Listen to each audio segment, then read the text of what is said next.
आज आपल्या सगळ्यांच्या संपर्क साधण्यामागचं कारण म्हणजे आपल्याला सगळ्यांना माहिती आहे की मधल्या काळामध्ये महाराष्ट्रामध्ये खूप मोठ्या प्रमाणावर अतिवृष्टी त्या ठिकाणी झाली आणि मराठवाडा विदर्भामध्ये खूप मोठा फटका शेतकरी वर्गाला तिथं सहन करावा लागलाय। परंतु ज्या प्रकारे राज्य सरकारची यंत्रणा हलायला पाहिजे म्हणजे मदत करण्याच्या दृष्टिकोनातून तसं होताना दिसत नाही। मी आता त्या दिवशी सुरुवात केली त्यावेळेस मी गडचिरोली, चंद्रपूर, वर्धा, यवतमाळ, हिंगोली, नांदेड नंतर परभणी आणि नंतर शेवट बीड घेतलं होतं। बीडमध्ये जाण्यामागचं कारण म्हणजे बीड, लातूर आणि उस्मानाबाद, विशेषतः बीडमध्ये जास्त आहे काही तालुक्यात, पण काही प्रमाणात उस्मानाबाद, लातूरमध्ये कधी महाराष्ट्रामध्ये शेतकरी वर्ग काम करत असताना गोगलगाईमुळं पीक त्याचं धोक्यात आलेलं पाहायला मिळालेलं नव्हतं, परंतु यंदा प्रथमच ते पाहायला मिळालं आणि मोठ्या प्रमाणावर तिथं सोयाबीनवर गोगलगाईने अटॅक केलेला आहे आणि अक्षरशः काही हजार हेक्टर क्षेत्र हे त्याच्यामध्ये बाधित झालेलं आहे। हे पहिल्यांदाच घडलेलं आहे। अशा सगळ्या गोष्टी घडत आहेत आणि ह्या घडत असताना तिथं राज्य सरकारने मध्ये सुरुवातीला मुख्यमंत्री उपमुख्यमंत्र्यांनी काही भागामध्ये दौरा केला, परंतु त्याच्यानंतरच्या काळामध्ये त्यांची कामं त्यांच्या मीटिंग चाललेल्या आहेत, पण अजूनही केंद्राच्या टीमला पण त्यांनी सांगायला पाहिजे होतं। तशी केंद्राची टीम अजून ते पाहणी करायला आलेली नाहीये। गावांच्या मध्ये अनेक दिवस पाणी होतं, विशेषतः ह्या सगळ्या मी नावं घेतलेल्या जिल्ह्यांमध्ये ज्या नद्या वाहतात त्या नद्या इतक्या प्रचंड मोठ्या प्रमाणावर पाणी जात होतं की दोन्ही बाजूच्या शेतं त्यांनी व्यापून टाकली आणि मोठ्या प्रमाणावर जमिनी खरडून गेल्या, काही ठिकाणी गाळ अधिकचा गेला, पिकं तर इतकी खराब झालेली आहेत की साधारण आत्ताच्या घडीला 10 लाख हेक्टरपेक्षा जास्त क्षेत्र हे पूर परिस्थितीमुळं बाधित झालेलं आहे। शेतकऱ्याला कळत नाही की आता आम्ही काय करायचंय। खरीपाचं हंगाम आता निघून गेलेला आहे, पुढं काही महिन्यांनी रब्बीचा हंगाम येईल। कृषी विभागाने ताबडतोब त्याच्यामध्ये हस्तक्षेप केला पाहिजे, सरकारने हस्तक्षेप केला पाहिजे, तशा सूचना दिल्या पाहिजेत। तशा सूचना अजून खालपर्यंत गेलेल्या नाहीयेत। पंचनामे सगळीकडचे 100% झालेले नाहीयेत। ते म्हणतात आम्ही करतोय, नक्की कुणी सांगायला तयार नाही की पंचनाम्याला किती काळ लागणार आहे, किती वेळ लागणार आहे। आणि ह्या सगळ्या बाबी घडत असताना काही ठिकाणी तातडीची जी आर्थिक मदत मिळायला पाहिजे काही ठिकाणी मिळाली। मी कुठल्याही बाबतीमध्ये ह्याच्यामध्ये राजकारण करणार नाही। जिथं मनुष्यहानी झाली, साधारण अतिवृष्टीनं 110हून अधिक नागरिकांना या काळामध्ये स्वतःचा जीव गमवावा लागला, त्यांच्या नातेवाईकांना 4 लाख रुपयाची मदत ही पोचलेली आहे, पण ती पण आताच्या काळामध्ये तशी तुटपुंजी आहे, त्याच्यामध्ये पण वाढ केली पाहिजे अशी आमची मागणी आहे। त्याचबरोबर तिथे पशुधन मोठ्या प्रमाणावर त्याची हानी झालेली आहे, परंतु पशुधनाची मदत आजही महाराष्ट्रात कुठेही मिळालेली नाही। प्रस्ताव पाठवलेले आहेत, अधिकारी वर्गांनी प्रस्ताव पाठवलेले आहेत, परंतु कालपर्यंत ती मदत त्या ठिकाणी मिळालेली नव्हती।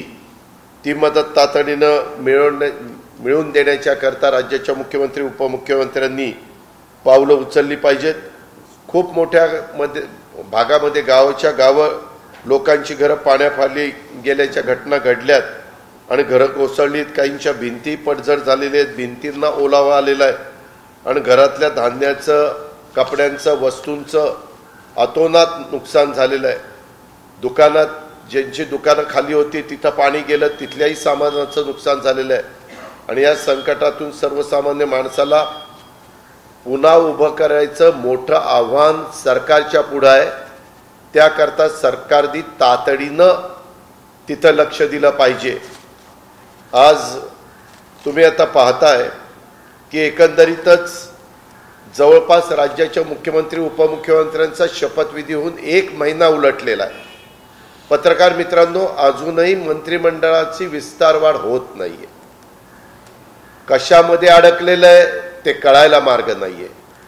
वास्तविक पूर्ण बहुमत त्यांच्याकडे आहे, मग त्यांना दिल्लीतनं सिग्नल मिळत नाही का? त्यांनी खूप मोठ्या प्रमाणावर आमदारांना आम्ही तुम्हाला मंत्री करतो सांगितलं आणि ती संख्या वाढलेली असल्यामुळे आता सगळ्यांना कसं ऍडजस्ट करायचा हा काही प्रश्न त्यांच्या समोर निर्माण झालाय का हेही कळायला मार्ग नाहीये. परंतु ते मंत्री मंडळ पण वाढवत नाही. आणि पत्रकार मित्रांनो, आज फक्त आणि फक्त सगळ्या खात्यांचा अधिकार हा मुख्यमंत्र्यांकडे आहे. उपमुख्यमंत्र्यांना पण खाती दिलेली नाहीत. मी काल आता बरेच दिवस प्रशासनामध्ये असल्यामुळं, बरेच वर्ष प्रशासनामध्ये असल्यामुळं काही सचिवांना विचारलं की बाबा काय तुम्हाला कुणाला विभागाचे मंत्री म्हणून जबाबदारी तुमची कुणाकडे दिली का? ते म्हणले अजून आमची दिलेली नाही. त्याच्यावर प्रत्येक फाईल काही जरी झालं तर मुख्यमंत्र्यांच्याकडे जाते. मुळातच राज्याच्या मुख्यमंत्र्यांना 42चं मंत्रिमंडळ अस्तित्वात येऊन, मुख्यमंत्री सोडून, मुख्यमंत्री धरून काहीतरी 43चं असतं, ते अस्तित्वात येऊन देखील मुख्यमंत्र्यांना खूप जबाबदारी असते आणि मुख्यमंत्र्यांना कामाचा ताण खूप असतो सगळ्या फाईल क्लिअर करण्याच्या करता. तसं आज होताना नाही. फाईल बऱ्याचशा तुंबलेल्या आहेत, थांबलेल्या आहेत. त्याला सह्या करण्याच्या करता वेळ नाहीये. आणि त्याच्यामुळं मुख्यमंत्र्यांनी ह्या संदर्भामध्ये काही निर्णय तातडीने घेतले पाहिजेत. उपमुख्यमंत्र्यांना अधिकार नसल्यामुळे ती फाईल त्यांच्याकडे कुठली पाठवायची, काय पाठवायची, तो त्यांच्या अंतर्गत प्रश्न आहे. त्याच्यात मला लुडबुड करायचं अजिबात कारण नाही. आम्हाला फक्त राज्य सरकारच्या गतीनं कारभार झाला पाहिजे आणि जनतेचे प्रश्न सुटले पाहिजेत. आज ज्या भागातली जनता अडचणीत आहेत त्याच्यामध्ये दुबार पेरणीच्या संदर्भामध्ये खूप जणांच्यावर संकट आलं. वेगवेगळ्या फळबागा त्याच्यामध्ये केळीच्या विशेषतः अडचणीमध्ये आल्या. सोयाबीनचं पीक, कपाशीचं पीक, तुरीचं पीक पूर्णपणे उद्ध्वस्त झालं. आता आहे ते पीक इतकं लहान राहिलंय की त्याला उतारा पडेल असं वाटत नाही, असं बहुतेक शेतकऱ्यांच्या बोलण्यात तिथं येत होतं. आणि ही सगळी परिस्थिती असताना मुख्यमंत्री झाल्यापासून कार्यकर्त्यांच्याकडनं सत्कार स्वीकारणं, याला खरं तर मुख्यमंत्र्यांनी दुसरं प्राधान्यक्रम त्यांचा असला पाहिजे. पहिलं प्राधान्य त्यांनी जनतेचे, पूरग्रस्तांचे प्रश्न सोडवण्याच्या करता दिलं पाहिजे. राज्यातला शेतकरी अतिवृष्टीमुळे संकटात असताना त्यांच्यापर्यंत मदत पोहोचण्याच्या ऐवजी दुर्दैवाने या राज्याचे मुख्यमंत्री गावोगावी सत्कार स्वीकारतात. हे खरं तर संवेदनशून्यचं लक्षण आपल्याला सगळ्यांना पाहायला मिळतंय. आज पण पुण्याला मुख्यमंत्री गेलेले आहेत. त्यांनी एक मीटिंग काउन्सिल हॉलला ठेवलेली आहे 10 ते 11, 11 ते 12, आणि नंतर त्यांची प्रेस आहे 12:30ला बहुतेक का 12ला. आणि त्याच्यानंतर त्यांनी वेगवेगळे कार्यक्रम घेतलेत. मुख्यमंत्र्यांनी कुठले कार्यक्रम घ्यावेत हा सर्वस्वी त्यांचा अधिकार आहे.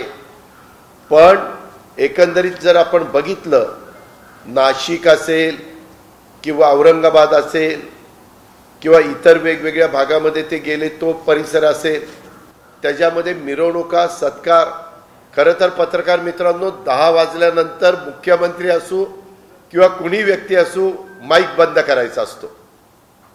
कुणी व्यक्ती असो, आम्ही पण कधी काही उपमुख्यमंत्री होतो आणि तो नियम सगळ्यांना आहे. फक्त आपण तो शिथिल करतो, म्हणजे सुप्रीम कोर्टानेच केला.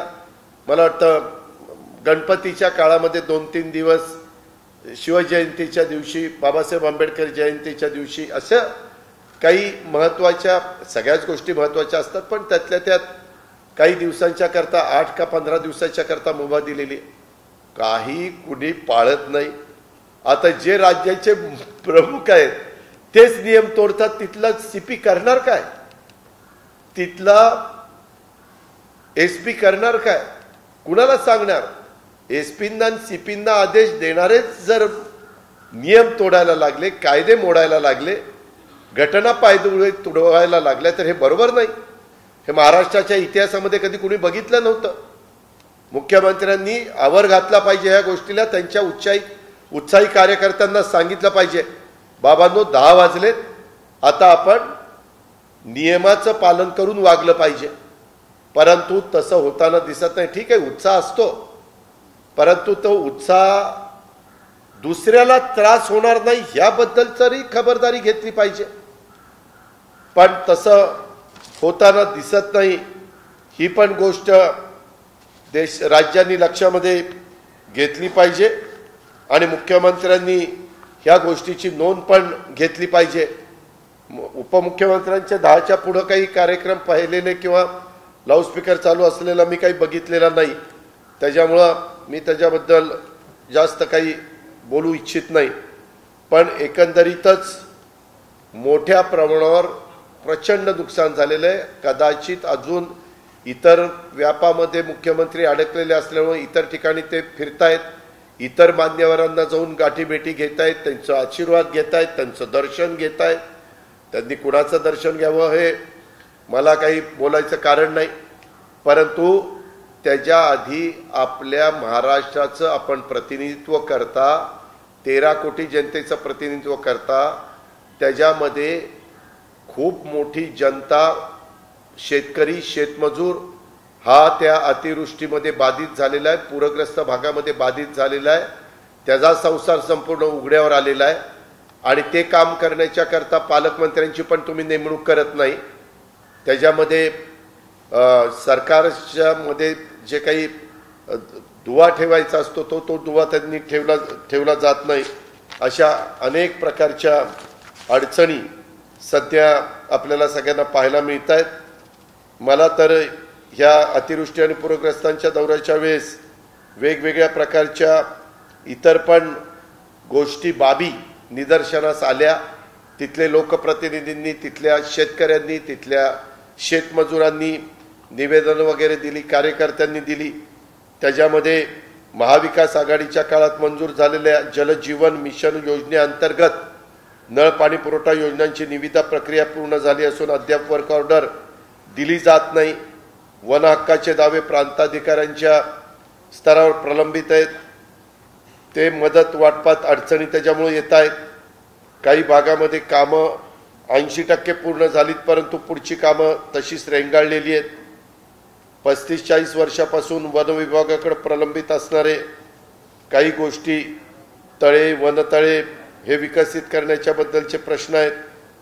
हे सगळं होत असताना मी मागे देखील मुख्यमंत्र्यांना विनंती केली की मराठवाडा, विदर्भ आणि पूरग्रस्त भागामध्ये हे 2 भाग सोडून राज्याच्या इतर भागामध्ये जिथं अतिवृष्टी झाली तिथं ओला दुष्काळ जाहीर केला पाहिजे आणि या अतिवृष्टीग्रस्त शेतकऱ्यांना संकटाच्या काळातनं बाहेर काढण्याच्या करता त्यांच्या खरीप पिकाचं जे नुकसान झालंय त्याला हेक्टरी 75,000 रुपये मदत आणि फळबागांचं जे काही नुकसान झालंय त्याला हेक्टरी 1.5 लाख रुपयाची मदत ही तात्काळ त्या बाबतीमध्ये दिली पाहिजे.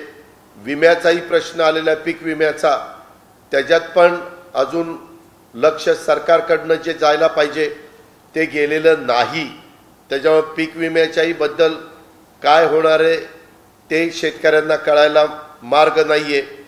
त्याचबरोबर अतिवृष्टीग्रस्त भागातील विद्यार्थ्यांचं शैक्षणिक शुल्क देखील माफ केलं पाहिजे. पारंपरिक आणि व्यावसायिक अभ्यासक्रमाच्या विद्यार्थ्यांचं 22-23 या शैक्षणिक वर्षाकरता सरसकट शैक्षणिक शुल्क हे माफ करावा अतिवृष्टीग्रस्त भागामध्ये. हे मी अतिशय प्रकर्षाने जाणीवपूर्वक सांगतो. विदर्भ, मराठवाडा आणि इतर भागात जिथं अतिवृष्टी झाली तिथं शेतमजुरांची पण संख्या मोठी आहे. पत्रकार मित्रांनो, मागं 15 दिवस तिथं पाऊस कंटिन्यू असल्यामुळं आणि जमिनीला वापसा नसल्यामुळं त्या मजुरांच्यावर मजुरी अभावी उपासमारीची वेळ आलेली आहे.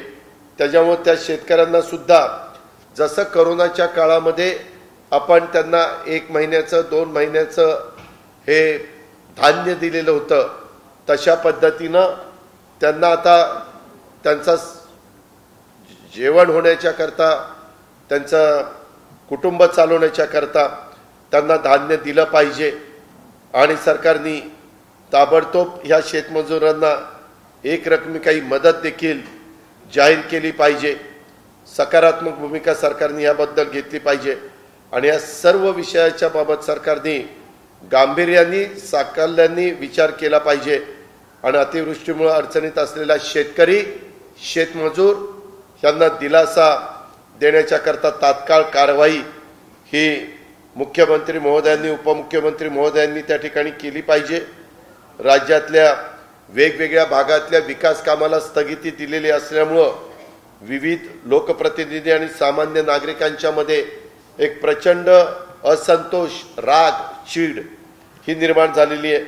त्यामुळं विकास कामांना देखील देण्यात आलेली स्थगिती तात्काळ उठवण्यात यावी अशी पण मागणी मी तमाम विरोधी पक्षाच्या आमदारांच्या वतीनं आणि सर्वांच्या वतीनं करू इच्छितो. असे आमचं सगळ्यांचं म्हणणं आहे. त्याच्यामध्ये NDRF आणि SDRFचे नॉर्म्स इतके लहान आहेत. आम्ही मागे पंतप्रधानांना पण उद्धव ठाकरे साहेबांच्या नेतृत्वाखाली भेटलो होतो. त्यावेळेस पंतप्रधान स्वतः आम्हाला म्हणाले होते की मी ते नॉर्म्स बदलणार आहेत, फार जुने नॉर्म्स आहेत, आपल्याला त्याच्यामध्ये बदल करायचा आहे. कारण सध्या महागाई पण वाढलेली आहे. सगळ्याच गोष्टी काय परिस्थिती आहे, गोरगरीब आणि मध्यमवर्गीयाला जगणं असह्य झालेलं आहे. भाजीपाल्याचे पण दर प्रचंड वाढलेले आहेत. कारण तुम्हाला सगळ्यांना माहिती आहे की श्रावण महिना सुरू झाल्यानंतर मांसाहार मोठ्या प्रमाणावर कमी केला जातो आणि शाकाहारी बहुतेक जास्त प्रमाण वाढतं. त्याच्यामुळे भाजीपाला ह्याची पण मागणी वाढते, त्याचं पण शॉर्टेज आज आपल्याला पाहायला मिळतं.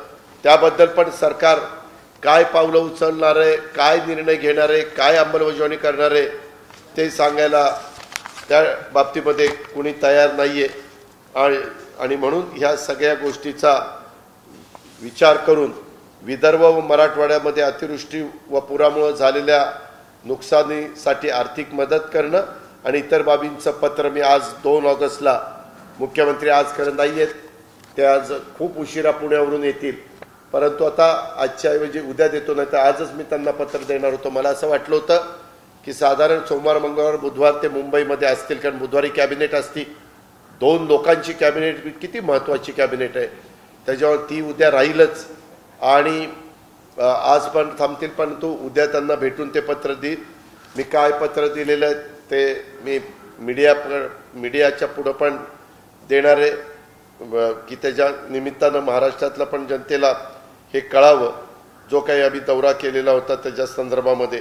आणि हे सगळं करताना कुठंही राजकीय भूमिकेतनं आवाच्या सव्वा काहीतरी टोकाच्या मागण्या वगैरे मी केलेल्या नाहीत. अतिशय व्यवहारी बाबी मुख्यमंत्र्यांच्या आणि उपमुख्यमंत्र्यांच्या लक्षामध्ये आणून देण्याचं काम आम्ही लोकांनी जनतेच्या वतीनं, विरोधी पक्षाच्या वतीनं त्या ठिकाणी करण्याचा निर्णय घेतलेला आणि ते आज आम्ही करतो.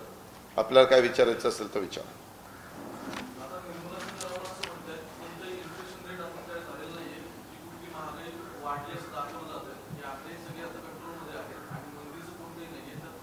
आपण मी पण त्यांचं स्टेटमेंट वाचलेलं आहे. ते आज देशाच्या अर्थमंत्री आहेत, त्यांच्याबद्दल आम्हाला आदर आहे. पण आपण मार्केटमध्ये फिरत असताना आपल्या घरामध्ये जर महिला कुणी असतील तर त्यांना विचारा, किंवा तुमच्या घरात भाजीपाला कुणी आणतं त्यांना विचारा की काय किमती वाढलेल्या आहेत. किमती सर्रास वाढलेल्या आहेत. त्यांनी किती महागाई वाढलेली नाही सांगण्याचा प्रयत्न केला तर ते साफ दादांत खोटं आहे. तुम्ही गॅस सिलेंडरच्या किमती कशा वाढतात, पेट्रोल डिझेलच्या किमती कशा वाढतात, हे जे आकडे आपल्या पुढे त्या ठिकाणी येतात. उलट ह्या किमती वाढून देखील ज्या तेल कंपन्या आहेत त्यांना हजारो कोटी रुपयाचा तोटा झालेला आहे. हे मी म्हणत नाही, त्यांनीच जाहीर केलेलं आहे. म्हणजे तो तोटा जर झाला नसता तर आणखीन किती किमती गेल्या असत्या ह्याचा विचार करा. तेवढे 1000 कोटी रुपयाचा लॉस करून देखील आज पेट्रोल आणि डिझेल 100च्या पुढे गेलेले आहे. गॅस सिलेंडरच्या किमती पण 1000 रुपयाच्या पुढे त्या ठिकाणी गेलेल्या आहेत. आणि फक्त एक मात्र मी कबूल करेन, जे तेल आहे म्हणजे करडई वगैरे जे काही खाद्यतेल आहे त्याच्या किमती मात्र कमी झालेल्या आहेत, हे आपण मान्य करू, कारण जे झालंय ते झालंय. पण तेलाच्या किमती सोडून बाकी कोणत्याही किमती कमी झालेल्या नाही. सर, जीएसटीची वसुली मोठ्या प्रमाणात सुरू आहे आणि एकीकडे जीएसटी वसुली करतात केंद्र सरकार आणि दुसरीकडे मोठ्या प्रमाणात भावे वाढताना पाहायला मिळत आहे. एकीकडे वसुली करते, दुसरीकडे भावे नाही आहे. हे कसं तारतम्य सरकार? नाही, ह्या GST one nation one tax हा ज्यावेळेस कायदा आणला, नियम आणला, सगळ्यांनी तो लागू केला, त्यावेळेस जे काही 5%, 8%, 12%, 18% जो काही टॅक्स लावला तो त्या पद्धतीनं जमा त्या राज्यात होतोय आणि त्याच्यातले 50% केंद्राकडे जातात आणि 50% राज्याकडे येतात. एखाद्या गोष्टीचा खप वाढला की जीएसटीचा वसुली होणार. जर सिमेंट खपलं, स्टील खपलं, जे काही जीएसटी लावलेले बाबी खपल्या तर जीएसटी वसूल होणारच. मधल्या काळामध्ये 2 वर्ष जे करोनाचं सावट होतं ते आता दूर झालेलं आहे. त्याच्यामध्ये करोना बऱ्यापैकी आटोक्यात आलेला आहे. पण त्याच्यामुळं जी अर्थव्यवस्था, आता लोक तर इतके दिवस घरात होते, खर्च करत नव्हते, आता खर्च करायला लागलेले आहेत. त्यांना त्यांच्या शाळा कॉलेजेस सुरू झालेत. मागं 2 वर्ष शाळा कॉलेजेस बंद होते. त्याच्यावर जून महिना जुलै महिन्यामध्ये मुलांचं मुलींचं बाकीचं सगळ्या पुस्तकं असतील, युनिफॉर्म असतील, खूप काही गोष्टी कराव्या लागतात. ह्या सगळ्यामुळं मार्केटवर परिणाम होतो ना. मार्केटमध्ये उठाव झाला की माल खपला की जीएसटीचं वसूल होतं. जीएसटी वसूल झाला की त्या ठिकाणी टॅक्स जास्त तुम्हाला मिळायला मदत होते. केंद्र सरकारने नोटबंदी केली आहे, त्यामध्ये 28 लाखपेक्षा जास्त 2000च्या डुप्लिकेट नोटा सापडल्याचं संसद भवनमध्ये म्हटलं आहे. विरोधी पक्षाने त्याचा विरोध केला होता, तरीही पण 2000च्या ज्या नोटा ज्या ते सापडल्या त्यामध्ये खरं 2018ला का काहीतरी नोटाबंदी किती आली 2017 का 18ला आली, बरोबर, 16ला काय चुकत असेल, पण त्या 16, 17, 18 पैकी कधी आली. त्यावेळेस त्यांनी सांगितलं होतं कॅशलेस गोष्टी. आम्ही सगळे त्यावेळेस विरोध केला की हे कॅशलेस होणार नाही, परंतु एक अशा पद्धतीनं आभास निर्माण केला गेलेला होता की हे केल्यानंतर प्रचंड मोठ्या प्रमाणावर काळा पैसा बाहेर पडेल, नकली नोटा बाहेर पडतील आणि ह्याच्यातून देशाच्या अर्थव्यवस्थेला एक गती प्राप्त होईल, पारदर्शकता येईल, नकली नोटा मार्केटमधनं सगळ्या दूर होतील. परंतु अनेक वर्ष खूप जणांनी मागणी करून देखील एक्झॅक्ट आरबीआयनी किती नकली नोटा जमा झाल्या ते सांगितलं नाही. बऱ्याचदा प्रयत्न केला गेला, ते आता सांगितलं असं म्हणतायत म्हणजे पार्लमेंटमध्ये, परंतु इतके काळ लावायचं कारण काय त्याचं उत्तर ते देऊ शकत नाही. आज देखील मार्केटमध्ये 2000च्या नोटा मोठ्या प्रमाणावर पाहायला मिळत नाही. बँकेला विचारलं तर बँक म्हणते की जवळपास आता 500च्याच नोटा मार्केटमध्ये राहिल्यात. त्याही संदर्भामध्ये आरबीआयनी जो काही महत्त्वाचा निर्णय असेल तो घ्यावा, त्याबद्दल दुमत असायचं काही कारण नाही. पण काही जण असंही म्हणतात की ह्या 2000च्या नोटा मोठ्या प्रमाणावर डंप करण्यात आल्यात. त्याच्यामध्ये मधी जसं कलकत्त्याला आपण बघितलं 2 ठिकाणी धाडी टाकल्या तर 52 कोटी रुपये मिळाले. त्यात बऱ्याच 2000च्या नोटा त्या फोटोमध्ये आपल्याला पाहायला मिळाल्या किंवा चॅनलमध्ये आपल्याला पाहायला मिळाल्या. अशा प्रकारे झालंय का काय हे कळायला मार्ग नाही. ते शोधण्याचं काम केंद्र सरकारचं आहे, इन्कम टॅक्स आहे, सेंट्रल एजन्सीचं आहे, ते त्यांनी करावं.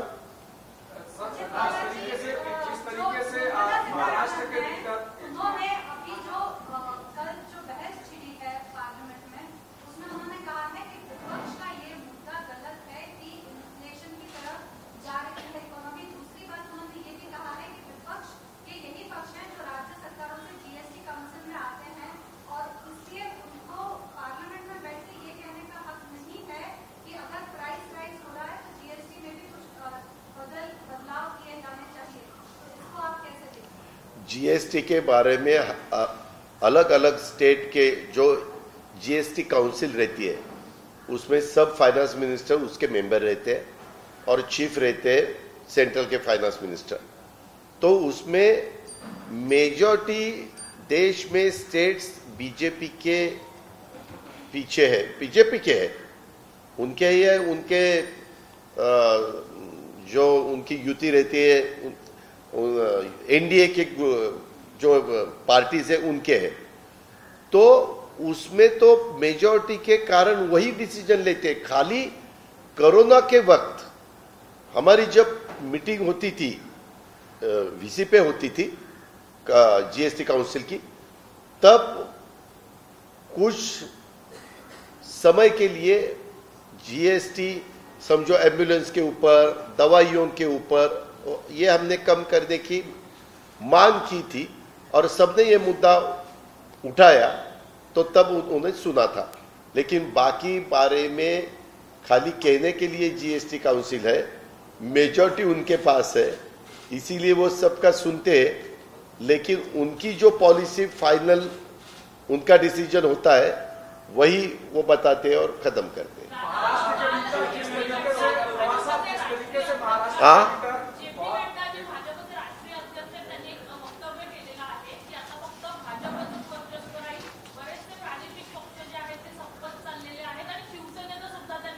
का मी आपल्याला सांगतो की अनेक राष्ट्रीय पक्षांना असं वाटत असतं की सगळीकडे आपलाच आलबेल असावं, आपणच सगळीकडे असावं। तुमच्या माझ्या भारताचं 47 साली स्वातंत्र्य मिळाल्यापासून आजपर्यंत बघितलं तर जगामध्ये सगळ्यात जर लोकशाही कशा पद्धतीनं असेल की ती फक्त आणि फक्त आपल्या भारतातच आहे। ती इतकी आपली स्वतःची भूमिका व्यवस्थितपणे बजावत असते। ज्या वेळेस ज्या राज्यकर्त्यांनी चुका केल्या हे जनतेला उमगलं, त्या वेळेस जनतेने त्यांना बाजूला करण्याचं काम केलं। आपण 1977चा पण काळ बघा, त्याच्यानंतरचा 1980चा पण काळ बघा, त्याच्यानंतर 1984चा पण काळ बघा, आणि त्याच्यानंतर अनेक घटना घडल्या। असं वाटत होतं की त्यावेळेस आता एकच पक्ष राहणार, तसं होत नाही। आपल्या इथं जे संविधान आहे, बाबासाहेब आंबेडकरांनी दिलेले जे कायदे नियम घटना आहे, ते सगळं बघितलं तर हे अशक्य गोष्ट आहे। एवढ्या मोठ्या खंडप्राय देशामध्ये शेवटी जनतेला जे वाटतं, म्हणजे मलाही वाटलं नव्हतं की 2014ला पूर्ण देशामध्ये नरेंद्र मोदी साहेबांना निर्विवाद बहुमत मिळेल, पण ते मिळालं। कुणालाच पत्रकार मित्रांनाही वाटलं नव्हतं, कुणालाच वाटलं नव्हतं, पण ते मिळालं। हे फक्त भारतातच घडू शकतं, आणि ते झालं तरी तुम्ही बघा कधी ती निवडणूक पार्लमेंटची झाली, लोक पार्लमेंटच्या बाबतीमध्ये वेगळा विचार करतात, आणि नंतर लगेच विधानसभेची निवडणूक झाली तर वेगळा विचार करतात। ते आपण दिल्लीमध्ये बघितलं, पंजाबमध्ये बघितलं, आपण पश्चिम बंगालमध्ये बघितलं, तेलंगणाला बघितलं, केरळला बघितलं, आपण कर्नाटकामध्ये बघितलं, नंतर तोडफोड झाली, पण बघितलं ना, मध्य प्रदेशमध्ये बघितलं, राजस्थानमध्ये बघितलं, हे पाहतोय आपण, ही फॅक्ट आहे। त्याच्यामुळं जरी JP नड्डाजी काही म्हणाले तो त्यांचा अधिकार आहे, पण जनतेच्या मनामध्ये जे असेल तेच या देशामध्ये होणार। कुणी किती गप्पा मारल्या तर काही त्याला अर्थ नाही।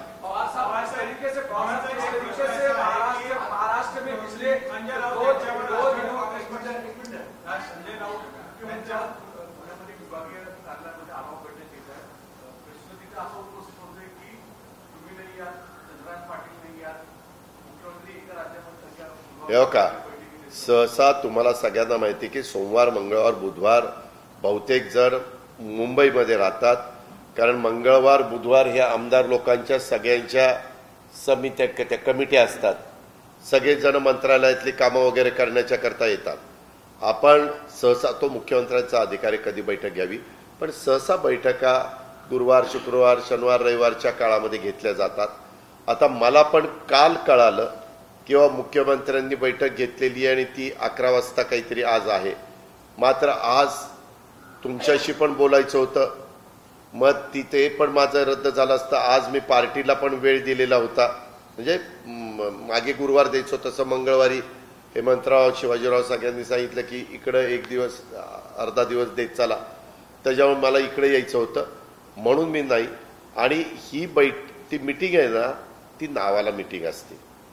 हे तुम्ही बघा, ती तास दीड तासाची मिटिंग आहे, नंतर पूर्ण काम सासवड, नंतर तानाजीराव पाटलांचं तानाजीराव सावंत आमदार महोदय त्यांच्या घरी, त्याच्यानंतर भानगिरे त्यांच्याकडं, म्हणजे शिंदे गट, शिवसेना शिंदे गटात जे सामील झाले त्यांचे ते सगळे कार्यक्रम आहेत. ते करावे. प्रत्येकाला वाटतं की आपण ज्या पदावर बसलेलो असतो ते सरकारचं काम बघत बघत पक्ष आपला वाढावा. आता पक्ष नाही, त्यांचा गट वाढावा म्हणून त्यांचा प्रयत्न चाललेला आहे. कारण अजून मॅटर कोर्टामध्ये आहे, कोर्टाच्या बद्दल सगळ्यांचं लक्ष आहे.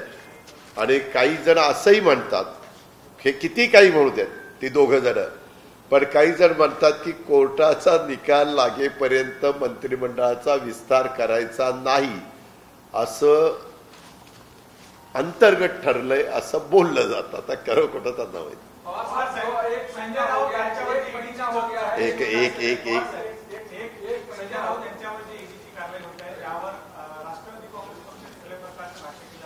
नाही, एक मिनिट, तसं नाहीये. मी कालच भाष्य केलं. कुठल्याही बाबतीमध्ये त्या संदर्भामध्ये बोलत असताना मी अतिशय स्पष्टपणे सांगितलेलं होतं की कुणीही, म्हणजे वेगवेगळ्या केंद्रातल्या एजन्सीज असतात, राज्यातल्या एजन्सीज असतात, त्यामध्ये प्रत्येकाला इन्क्वायरी, कुठल्याही नागरिकाची इन्क्वायरी करण्याचा अधिकार त्या एजन्सीला आहे. नियमाच्या कायद्याच्या चौकटीमध्ये बसून फक्त करत असताना सूड भावनेने कुणी कुणावर ऍक्शन त्या ठिकाणी घेऊ नये. सूड भावनेने कुणी कुणावर त्या ठिकाणी ऍक्शन घेऊ नये. हे कालच मी वक्तव्य केलं. आता वक्तव्य करून तुम्ही बोलत नाही, मला तर काही कळत नाही. बोलत नाही म्हणजे काय बोलायचं?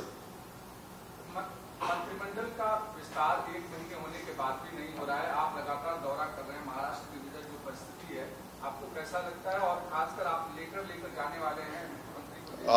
मैं लेटर लेके जाने वाला हूं. ये विदर्भ, मराठवाड़ा और महाराष्ट्र के जिस एरिया में ज्यादा बरसात हुई और वहां बहुत लोगों का बाढ़ आने के बाद हमारे फार्मर्स का और वहां के मजदूर लोगों का बहुत बड़ा नुकसान हुआ है, गांव का बहुत बड़ा नुकसान है, उसके बारे में मैं जा रहा हूं. लेकिन मेरा ये खुद का कहना है कि 1 महीना हो रहा है, ये क्यों उन्होंने मंत्रिमंडल का विस्तार रोका है? तो शायद सुप्रीम कोर्ट में मैटर है, उसका भी कारण हो सकता है. मैं डेफिनेट नहीं बोल सकता, लेकिन हो सकता है. दूसरा, उनको उनके हाई कमांड की तरफ से ग्रीन सिग्नल जो आना चाहिए कि कितने लोग लेना चाहिए, कि कौन लेना चाहिए, कौन से डिपार्टमेंट किसके तरफ जाना चाहिए, उसके बारे में कुछ, उसके कारण कुछ डिले हो रहा है क्या ये समझना मुश्किल है. लेकिन सब आप भी देख रहे हैं, मैं भी देख रहा हूं, पूरे महाराष्ट्र की जनता देख रही है, देश देख रहा है कि मंत्रिमंडल का विस्तार नहीं हो रहा है. महाराष्ट्र में लाउड स्पीकर का जो नियम बनाएगा उसका उल्लंघन मुख्यमंत्री कर रहे हैं. वो आप देख रहे हैं ना, 10 बजे के बाद वो तो स्पीच दे रहे हैं. मेरा इतना ही कहना है कि सीएम साहब, आप अभी मुख्यमंत्री हो. अगर ये जो कानून बनाया जाता है वो सबके लिए, उसका सबने उसके अमलबजावनी करनी चाहिए, सबके लिए है वो. लेकिन वैसा नहीं हो रहा है, वो गलत है. उनके तरफ तो जो ज्यादा ध्यान है लोगों का. जब हम chief minister, deputy chief minister, minister के नाते जब लोगों में काम करते हैं तो हमने तो ज्यादा से ज्यादा उसके ऊपर ध्यान देके नहीं, 10 बजने के लिए 5 मिनट कम होते हुए ही बंद करना चाहिए, क्योंकि वहां पुलिस डिपार्टमेंट रहता है. पुलिस डिपार्टमेंट भी प्रॉब्लम में आता है कि क्या करने का. फिर पुलिस डिपार्टमेंट के ऑफिसर ने 10 बजे, 11 बजे, 12 बजे, 1 बजे इनका स्पीच चालू है तो उनके घड़ी में 9:50 में 50 मिनट दिखाना चाहिए क्या? नहीं, मेरे घड़ी में 9:50 ही हुए. ऐसा नहीं है. ठीक है, आपको लगता है कि आपके ऊपर बहुत लोग खुश है, आप भी खुश है, लोग भी खुश है, ऐसा आपको लगता है तो खाली 10 बजे ये सब बंद करो लाउड स्पीकर। बाकी तो आप पूरी रात आपने काम चालू किया तो भी हमें कुछ उनके बारे में बोलने की जरूरत नहीं है।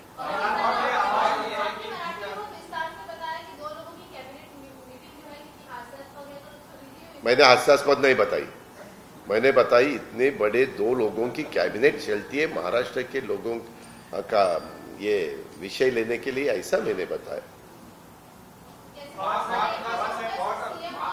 मेरे ख्याल से आज तक महाराष्ट्र 1960 में महाराष्ट्र की निर्मित हुई, पूरा विदर्भ मराठवाड़ा मिलके 1 मई को, तो तब से आज तक 2 की कैबिनेट कभी किसी ने नहीं देखी, लेकिन इनका बहुत अच्छा चल रहा है 2 की कैबिनेट।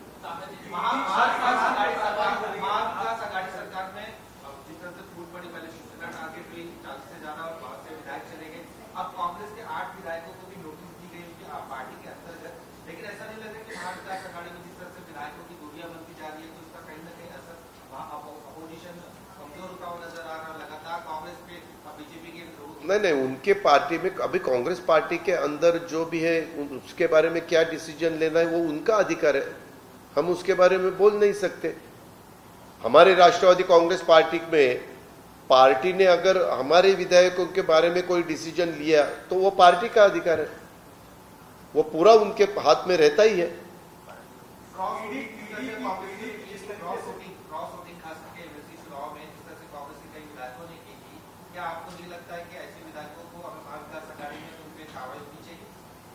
ये देखो क्रॉस वोटिंग हुई है, ये आप कैसे देख सकते हैं कि क्रॉस वोटिंग हुई? हम जब जाते हैं अंदर वोट देने के लिए तो हम दिखा नहीं सकते, या हम शूटिंग नहीं कर सकते, या फोटो नहीं निकाल सकते, ये भी आपको पता है। राज्यसभा में हमने वोट देने के बाद हमें वहां जो भी हमारा प्रतिनिधि रहता है पार्टी का, उनको दिखाना पड़ता है और फिर हम वो पेटी में डाल देते हैं।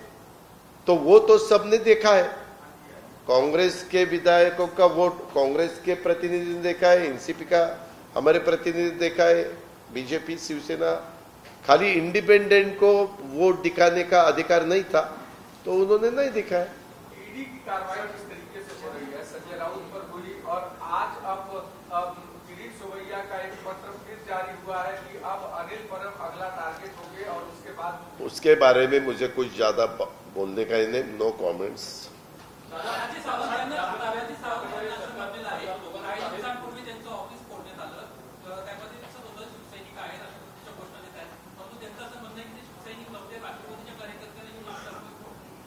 जे कोणी फोडलेलं असेल त्याच्यामध्ये आता म्हणावं सरकार तुमचंच आहे, पोलिसांना सांगा कुणी ऑफिस फोडलंय, कुणी चुकीचं केलंय, कायदा हातात कुणी घेतलाय त्यांच्यावर ऍक्शन घ्या, अजून काय सांगू? हा, महाविकास आघाडी सरकार हे प्रधानमंत्री आवास योजनेमध्ये चांगलं काम केलं नाही असा ठपका या सरकारने ठेवला आहे की ज्याप्रमाणे महाविकास आघाडी अजिबात नाही, तसं नाही ठेवलं। ग्रामीण भागामध्ये त्याचं काम चांगलं झालं असं तुम्ही कारण नसताना गडबड करू नका। त्यांनी सांगितलं, मी स्वतः देवेंद्रजींचं स्टेटमेंट ऐकलं, त्या दोघांच्या मोठ्या बैठकीमध्ये त्यांनी त्याची चर्चा केली, आढावा घेतला आणि त्यामध्ये तुम्ही बघा ना, विचार करा ना, त्या कॅबिनेटमध्ये 45 चेअर्स असतात, 45 ते टेबल, त्याच्यात दोघं पूर्णपणे बाकीच्या सगळ्या खुर्च्या त्यांच्याकडे बघत असतात, ही दोघं काय करतात, त्याच्यावर त्यांच्यावर इतकं टेन्शन असतं त्या खाली खुर्च्यांचं। आपण चुकू नयेत बरं का, दोघं चुकू नये मित्रांनो, गमतीचा भाग जाऊ द्या। पण त्यामध्ये त्यांनी सांगितलं की ग्रामीणमध्ये काम चाललेलं आहे, शहरी भागामध्ये काम चांगलं झालेलं नाही। आता ह्यामध्ये काम चांगलं झालेलं नाही तर जबाबदार कोण आहे? त्यावेळेसचं सरकार। त्यावेळेसच्या सरकारमध्ये शहरी भागात कोण काम करतं? नगरविकास खातं। मग नगरविकास खातं कुणाकडे? एकनाथराव शिंदेंच्याकडं। मग आता निर्णय कोण घेत आहेत? राज्याचे मुख्यमंत्री आपणच बघा, आपल्याला पटतं काय? ते त्या खात्याचे मंत्री असताना तो आढावा घ्यायला पाहिजे होता. कदाचित त्यांना वाटलं असेल, त्यांनी मनात ठरवलं असेल 2.5 वर्षांनी मीच होणार आहे सीएम, इथं जरा 2.5 वर्ष कमी काम करून सीएम झाल्यावर जोरात तिथं काम करू, म्हणून त्यांनी तिथं ते मागं ठेवलं असेल.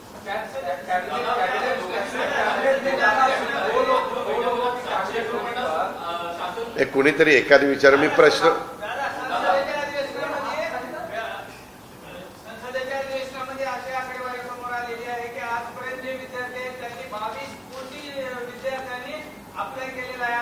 केंद्र सरकारने 7,22 कोटी 8 लाख अर्ज केलेले आहेत आणि 7 लाख नंबरे दिलेले आहेत.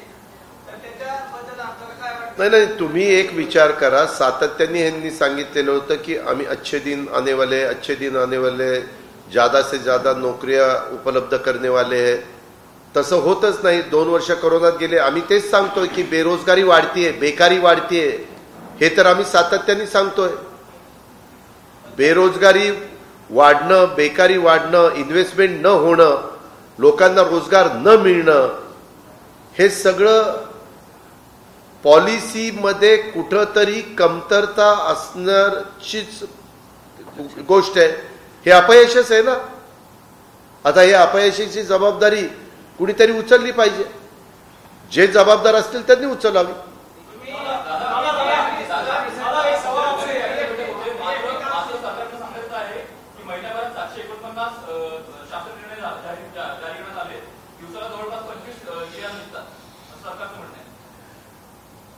एवढे GR खरं तर निघू शकत नाही, कारण इतक्या फाईल्स राज्याच्या मुख्यमंत्र्यांची सही मुळं तिथं थांबलेली आहेत.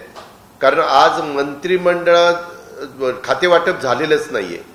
खातेवाटप झालं नसल्यामुळं आम्ही आमच्या काळामध्ये काय केलेलं होतं, उद्धव ठाकरे साहेब मुख्यमंत्री झाले होते तेव्हा 7 लोकांचं मंत्रिमंडळ होतं. पण राष्ट्रवादीचे जे मंत्री होते त्यांची सगळी खाती भुजबळ साहेब आणि जयंतरावांकडे होती. एकनाथरावांच्याकडे आणि सुभाष देसाईंच्याकडे शिवसेनेची खाती होती आणि त्या काँग्रेसची खाती नितीन राऊत आणि बाळासाहेब थोरातांकडे होती. त्यावेळेस आत्ताचे मुख्यमंत्री गृहमंत्री होते, तुम्हाला आठवत असेल.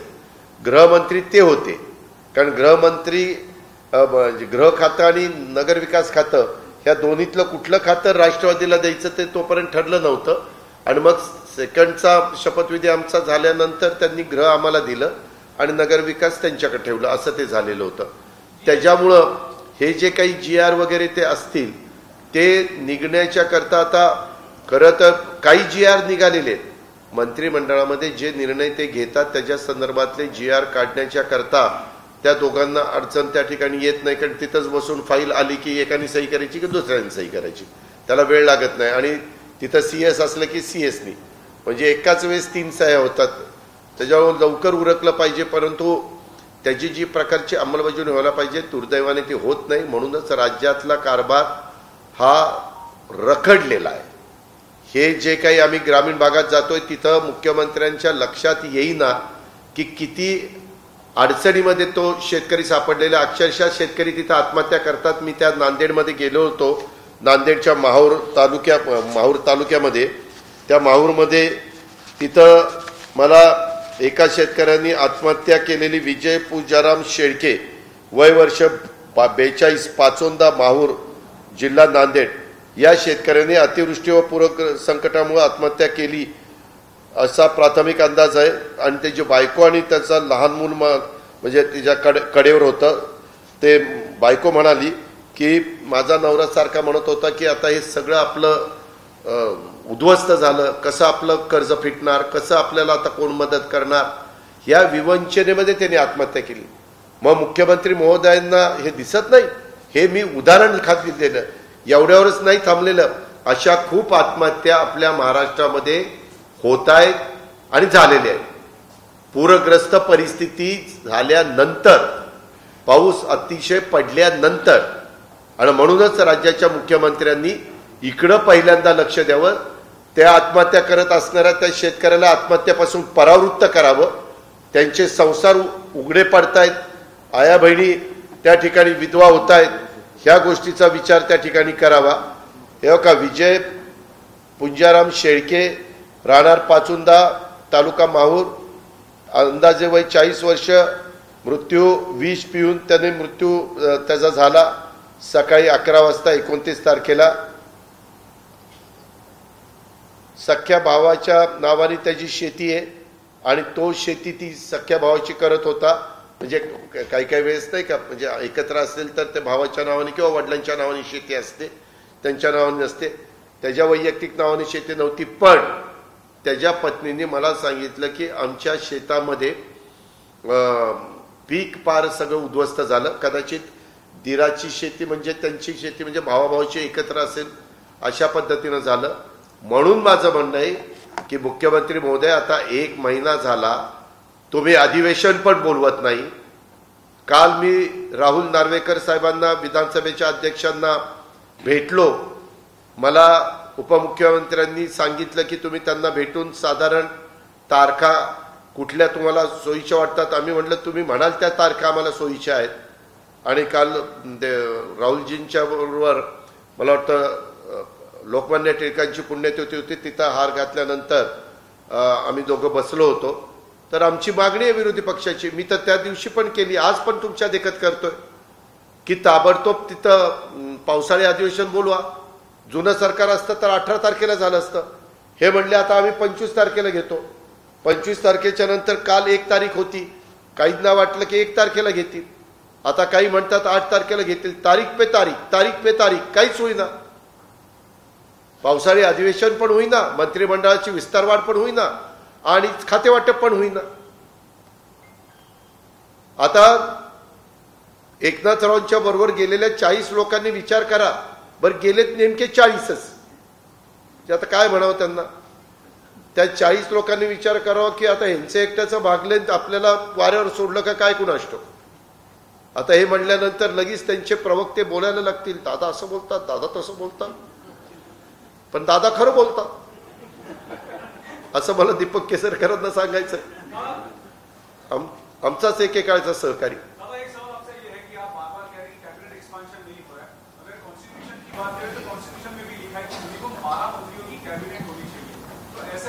सरकार नहीं एक्सपांशन करिए तो क्या महाविकास आघाड़ी की तरफ से या फिर राष्ट्रवादी कांग्रेस की तरफ से गवर्नर को खत लिखा जाएगा, गवर्नर को मिलेगी या फिर कोई लीगल एक्शन लेगी? ये सरकार वैसे देखा जाए तो सो रही है, ऐसे समझ में आ रहा है. चलो, आज आपने एक मुझे मुद्दा दिया है. आज संध्याकाळी गव्हर्नर साहेबांची वेळ घ्या. सुनील आपण जाऊ, काही जण इथं असू, गव्हर्नर साहेबांना जाऊन भेटतो. माझे त्यांचे संबंध चांगले आहेत. नाही खरंच राज्याचे प्रमुख आहेत, त्यांना सांगतो की गव्हर्नर साहेब आपणच आता काहीतरी याच्यात करा. नाही चेष्टा नाही. गव्हर्नर साहेबांची वेळ घ्या, माझ्या ऑफिसला सांगा संध्याकाळी 4, 5, 6ची.